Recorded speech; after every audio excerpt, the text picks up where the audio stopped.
In this video, we're going to be discussing if Charles Leclerc has what it takes to be a Formula One world champion. Can he be a Formula One world champion for Ferrari? Can Ferrari be world champions again? And can Charles Leclerc be a world champion before and alongside Sir Lewis Hamilton? We're going to answer all of the questions in this video. So if you're interested in what my thoughts are, definitely keep watching.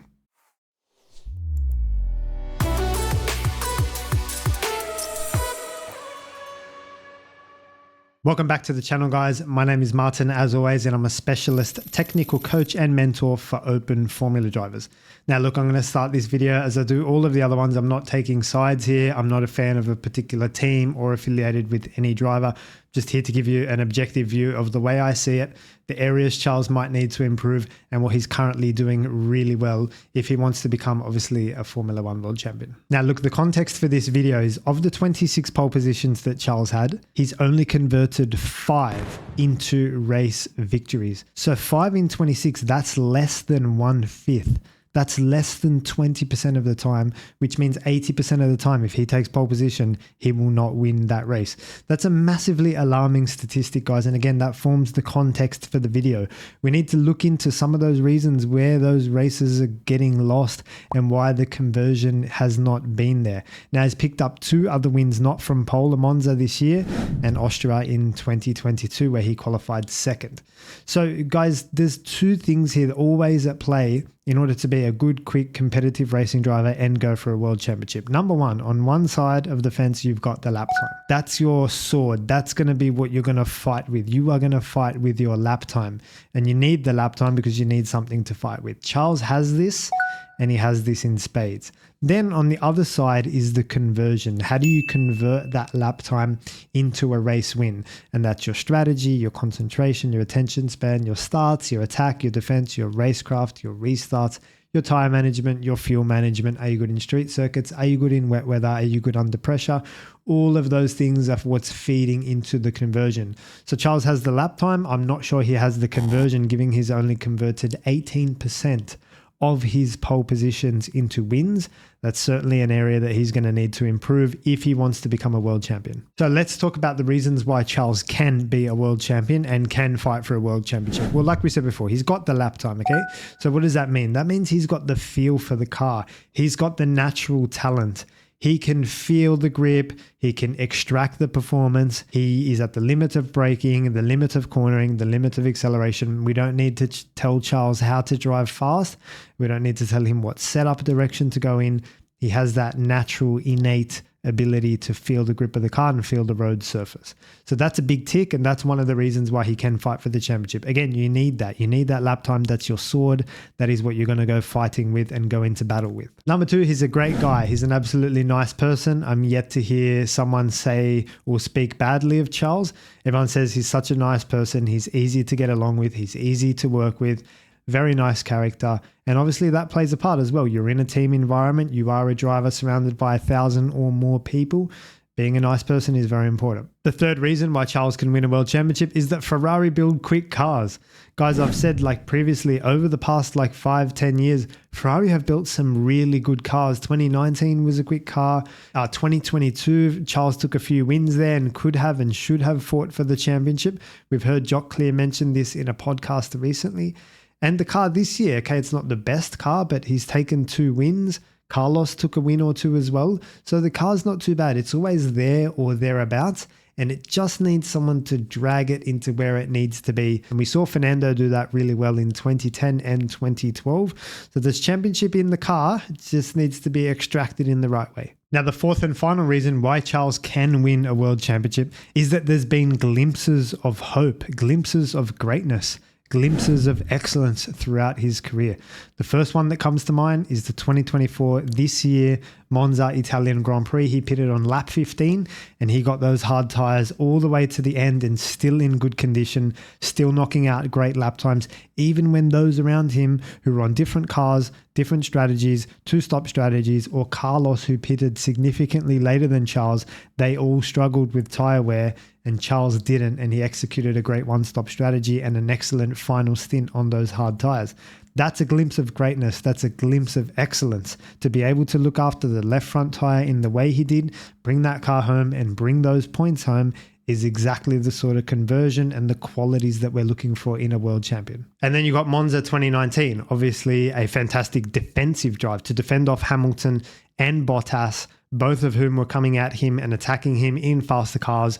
Again, defense and tire management are two of the many factors that we listed out before that can help with that lap time conversion. And Charles has demonstrated that he does have two of them. Now, there are flashes of that brilliance, but obviously to be a world champion, you need to be consistently delivering those performances. And you need to be consistently able to extract that from the car and win even on bad days when you probably shouldn't be winning. So to summarize, the lap time is there. He's a great person. Ferrari build some quick cars, and there have been glimpses of greatness and glimpses of excellence that we've seen throughout his career so far. All right, guys, now here's the bad news. Here are the reasons and areas of why Charles can't win the World Championship. And look, this is not a criticism at all. It's just maybe some areas that he needs to work on and improve. So I'm going to bring these up on the screen so we can have a look at them together. But the first topic or first area is the unforced error count for Charles Leclerc is very high. And he is prone to make a cheeky unforced error when he's either under pressure or not under pressure. You know, sometimes we just see that red Ferrari in the wall for good reason or for bad reason. And Charles needs to limit that. If he's going to fight for a world championship, he needs to definitely rein that in. And even if it takes a little bit of lap time off, he can afford to do that and just bring home those points and bring home those podiums and those trophies and build a championship together. Okay, so we've got 4 crashes in Baku. We've got the 2019 Baku qualifying where he crashed at turn 8, was the famous team radio, "I am stupid." And we've got another 3 crashes in Baku. So we're talking about 4 crashes across 4 years at one track, guys. That's not a great record. So again, 2019 turn 8, 2021 in free practice 2, he's crashed at turn 15. It's the exact same place he crashed this year, although this year it was in FP1 at turn 15. So there's something there in his technique where that corner's catching him out, or he expects more grip than what is there. And the other crash, obviously 2023 in turn 5 in SQ3, he's got a bit crossed up and put the nose into the wall there in Baku. Now look, Baku being a street circuit, it's one of the tracks that you need to build up to. You can't go out there and expect to just nail it. And why would you want to? You've got practice 1, practice 2, practice 3, qualifying 1, qualifying 2. It's only really qualifying 3 when you need to put in a good lap. The other ones in free practice sessions, they're kind of inexcusable and they're very unprofessional. Again, for a street circuit, it's something where you want to be building together a weekend, like what we saw him do this year, 2024 in Monaco. He just executed the most perfect and beautiful weekend, and we are going to get to that Monaco one that got away from him as well. So let's take a look at a few more unforced errors. So we've got 2022 Variante Alta in Imola in the wet.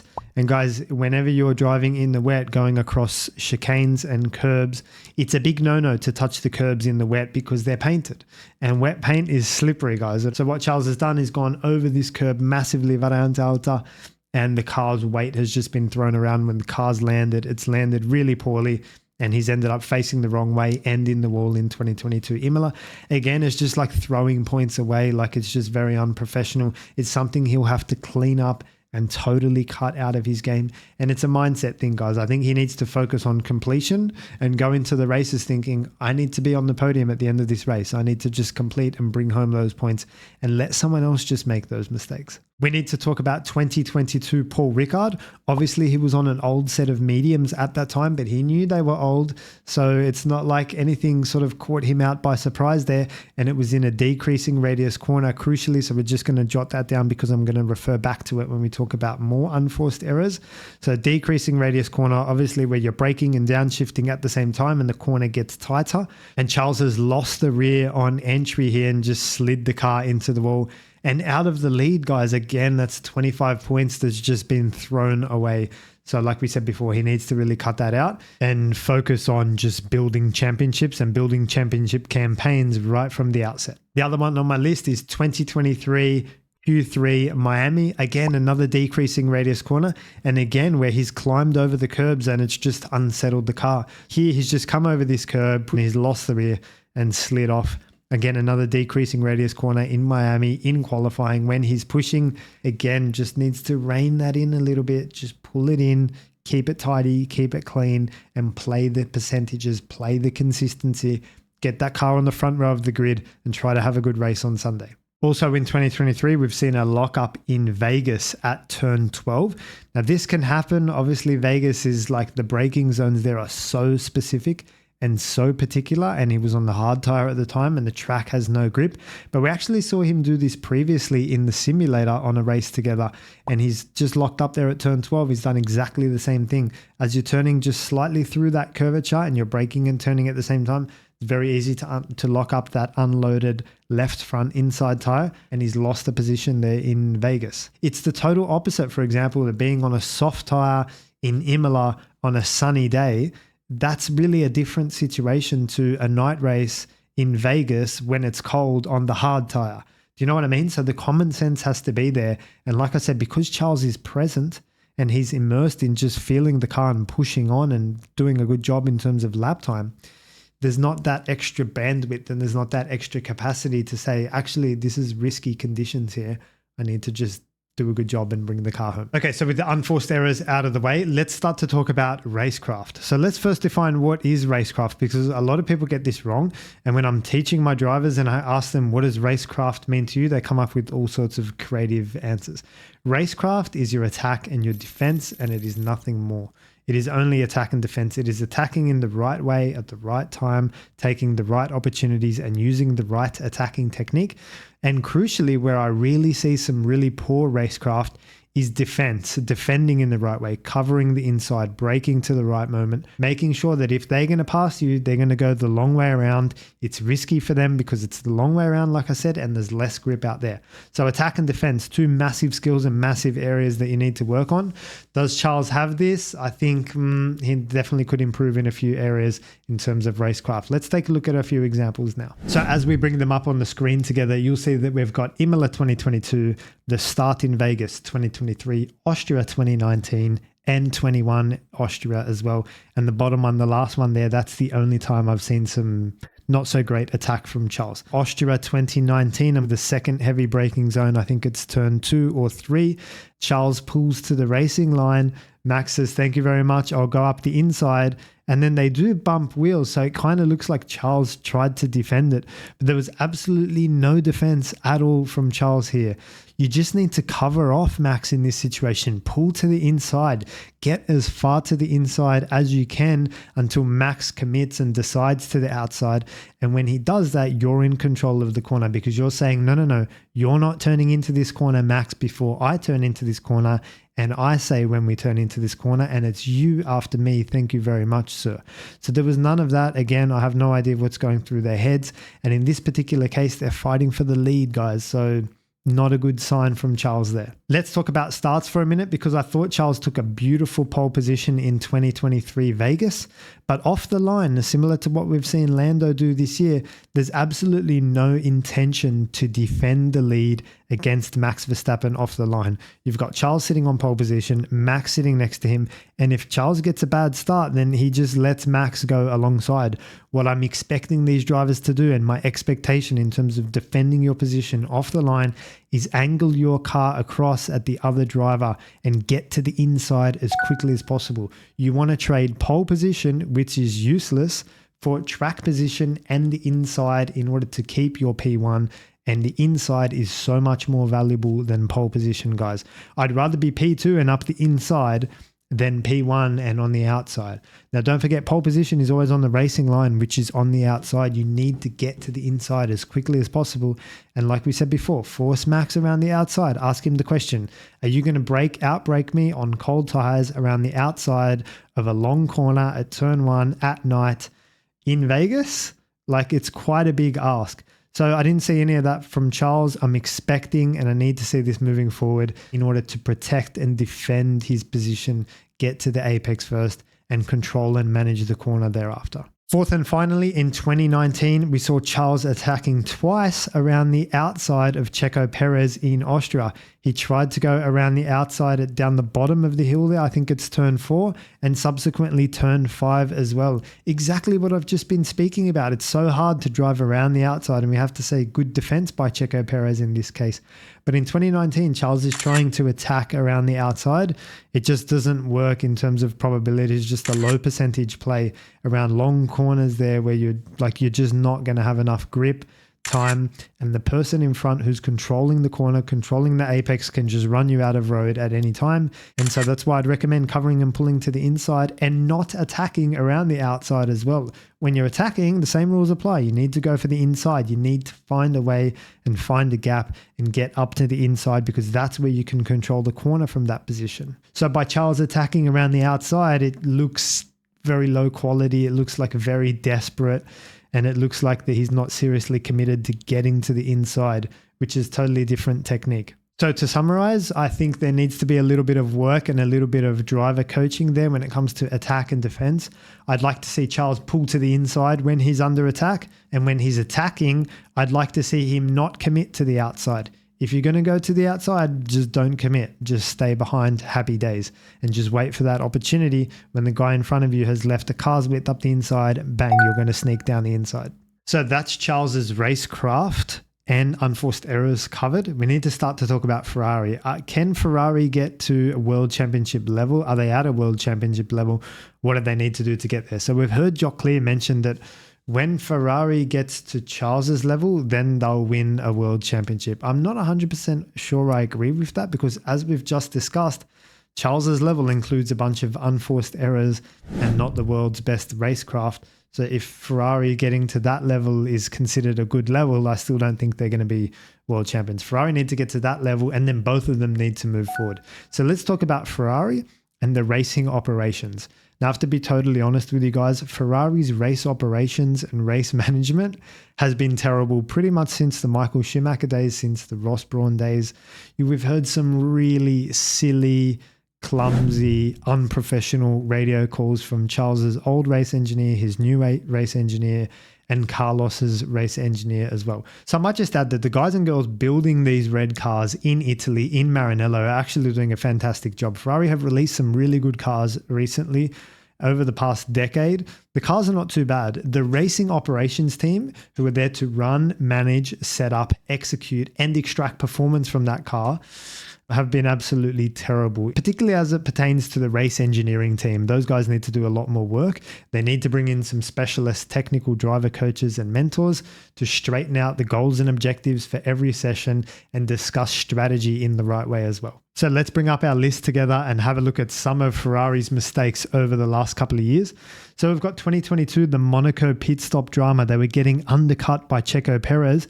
And when you're being undercut, guys, and you can see it in real time, like there's no point coming in a lap later and forgoing that track position. You've only really got one option if you allow yourself to be undercut, and that's to go long and try to create a better delta at the end of the race. In that particular example, Sergio pitted for the intermediate tire, and instead of Charles coming in a lap later, pitting for the intermediate and falling behind those who'd already pitted, stay out, keep the track position, and go straight onto the dry tire at the end. We heard Carlos coming on the radio saying exactly the same thing, like, no, this is dumb, why are we doing this? It also happened in 2024 in Monza. Lando Norris pits on lap 14, Charles pits on lap 15. He's been clearly undercut, so like, why would you do that? You give Charles so much more work to do on that hard compound tire for the final stint. If you're going to do a run stop, run something like 20:33. It's so much more sensible strategy than like 15:35 or 40 or whatever they ran at the end there. That's such a long stint for Charles. So the racing operations team, they're not switched on. They need to get with the programs. You're being undercut in real time. Why would you pit a lap later and forgo that position? So that happened in Monaco when Charles lost the lead after a beautiful pole position. And it happened in Monza this year. And like I said before, Charles did an excellent job in 2024 Monza to pull that car to a victory with excellent tire management. So I might also highlight that it's not the first time that we've heard Carlos pushing back at his race engineering team saying, guys, come on, are you serious? We've had some interruptive radio calls in Paul Ricard. We've had some radio calls in Silverstone when they said to Carlos, don't attack Charles or leave 10 car lengths to Charles under the safety car. And Carlos is like, guys, stop inventing. I think it's the perfect word. Like, stop being so creative. Just get back to basics. I think this is something that Charles needs to work on actually. Now that we mentioned that, he should be taking a leaf out of Carlos's book. never trust that strategy team. Like, think for yourself, be independent, ask yourself, is what we're doing right? Does it make sense? Should we be doing this? Is this what we agreed at the start of the race? These are all the questions that Charles needs to ask himself. And that quality is called critical thinking. And that's what Carlos has demonstrated. I'd love to see Charles push back more and think for himself more. Now, we do need to talk about 2022 Paul Ricard and the crash that we mentioned earlier. And I said that it was an unforced error from Charles. Absolutely, yes, it was. But it's also a result and a fault of the strategy team. They left him out on that medium tire so long. Like, what do you expect to happen? If we exaggerate this example and we just leave him out there for 100 laps, at one point, that thing is going to run out of grip. So there's so many long corners in Paul Ricard that the rear tire life was just degrading. Pretty much left him out there to die. So whilst we said it was an unforced error from Charles, and it was, Ferrari strategy team certainly had a hand and a part to play in that. They could have quite easily pulled him in and done a more sensible strategy. And you've got to look after the driver on the track as well. Even if your computer tells you that this is the fastest strategy, the human and the guy actually there has to execute on those old compound tires. So you need to be, you need to be thinking and making it easier for your driver. I just can't believe they would leave him out there to suffer and give him so much hard work to do. It's again similar what they did in Monza this year, just leaving him that long stint at the end. They need to facilitate the drive, right? And to facilitate the victory. So like I said before, a lot of work needs to be done in this area. Okay, let's finish by talking about the Lewis Hamilton factor. And as we've just finished talking about the racing team and the race operations team, Lewis also falls into this category of trusting the team way too much. You only need to look at one race ago at Singapore this year. They allowed him and they agreed to start on the soft compound tire. Absolutely the worst call in history. I have no idea why Lewis would ever agree to that. And it happens often. Lewis actually agrees and trusts the team way too much. He hasn't got that critical thinking like he needs. So out of Charles and Lewis, here's going to be the differentiating factor. Who's going to be the one to take the strategy on their own and almost drag the team with them and let the team build them a good car, but you need to do most of the racing operations yourself? So is that going to be Charles that takes the Carlos Sainz approach, or is that going to be Lewis Hamilton? Because they've both got the speed. I think Lewis has less mistakes in him than Charles, but both of them are probably guilty of trusting their team and their race strategy department way too much. I think whoever can get on top of that first, whoever can say, no, this is how I want to run the race, and this is the way I will be running the race, that will be the driver who comes out on top. Guys, let me know your thoughts in the comments below. Obviously, we've covered a lot of ground here. We've talked about Charles's speed, his mistakes, his racecraft, the Ferrari operations team, and the incoming Lewis Hamilton. So let me know your thoughts and questions in the comments section below. Definitely subscribe to this channel, guys, so you can keep up to date with driving tips and racing information moving forward. And I'll see you in the next one.